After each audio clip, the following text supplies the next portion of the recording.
Welcome to Azad news. Kamareddy జిల్లా బాన్స్వాడ పట్టణం, ఇస్లాంపుర, Gowliguda, కుమర్గల్లి, Sangameshwara colony, పాత బాన్స్వాడ పట్టణాల్లో పలు ప్రాంతాల్లో వర్షం పడితే చాలు పట్టణంలో రోడ్లు గుంతలు పడి అధ్వానంగా తయారవుతున్నాయి. ముఖ్యంగా 18వ వార్డులో పాత అంగడి బజార్ ఇస్లాంపుర వెళ్లే రహదారి పూర్తిగా చెడిపోయిన స్థానిక నాయకులు పట్టించుకోకపోవడంతో స్థానికులు వీరిపై ఆగ్రహం వ్యక్తం చేస్తున్నారు. దీంతో పాఠశాల, కళాశాల విద్యార్థులకు, పాదచారులు, ద్విచక్ర వాహనదారులు తీవ్రంగా ఇబ్బందులు పడుతున్నారు. రోడ్డుపై నుండి నీరు ప్రవహిస్తుండటంతో ద్విచక్ర వాహనాలు సైతం పాడైపోతున్నాయి. కాలనీ వాసులు మున్సిపల్కు పన్నులు చెల్లిస్తున్నా సరైన రోడ్డు డ్రైనేజీ వ్యవస్థ ఏర్పాటు చేయడం లేదని ఆవేదన వ్యక్తం చేస్తున్నారు. అధికారులు వెంటనే స్పందించి సీసీ రోడ్డు, డ్రైనేజీలు నిర్మించాలని బీఆర్ఎస్ నాయకులు అంజిరెడ్డి, సాయిబాబా, చందర్ నాయక్, ఇసాక్, సబ్ కలెక్టర్ మరియు మున్సిపల్ కమిషనర్లకు వినతి పత్రాన్ని అందజేశారు.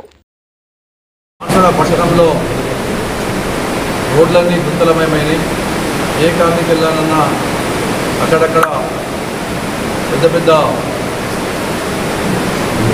గుంటల్లాగా ఏర్పడినాయి.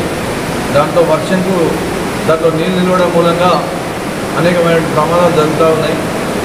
మోటార్ సైకిల్ వాళ్ళు కానీ, కార్లు కానీ మరి దాంట్లోకి వెళ్ళేటప్పుడు పడి ఇబ్బంది పడుతూ ఉన్నటువంటి పరిస్థితి ఉంది.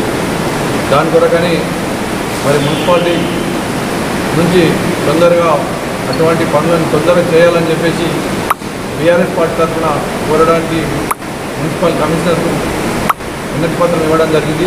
అదేవిధంగా సబ్ కలెక్టర్ కూడా వినతి పత్రం ఇవ్వడం జరిగింది.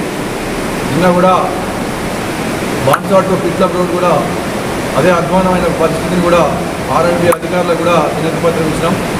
మరి ఈరోజు మరి బాన్స్వాడ పట్టణంలోని వివిధ కాలనీలో, ముఖ్యంగా పాత అంగడి బజార్ నుంచి అక్కడ పోవాలని 4 కాలనీలకు, 4 వార్డులకు వెళ్ళేటువంటి ప్రజలకు అనేకమైన ఇబ్బందులు పడుతూ ఉన్నారు. అక్కడ చాలా గుంటలు ఉన్నాయి. అదేవిధంగా పాత బాన్స్వాడ పోయే రోడ్డు కూడా అదేవిధంగా పరిస్థితి ఏర్పడ్డది. మరి ఇవన్నీ కూడా మున్సిపాలిటీ వారు మరి నిధులు ఉన్నాయని చెప్తా ఉన్నారు.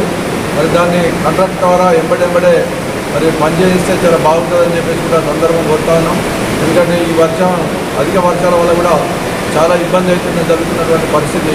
మరి ఈ పరిస్థితిని అధికారులు వెంటనే మరి అటువంటి పనులని తొందరగా చేయించాలి, ప్రజలకు ఇబ్బంది కలగకుండా చూడాలని చెప్పేసి కూడా ఈ సందర్భంగా వారికి వినతి పత్రం ఇవ్వడం జరిగింది.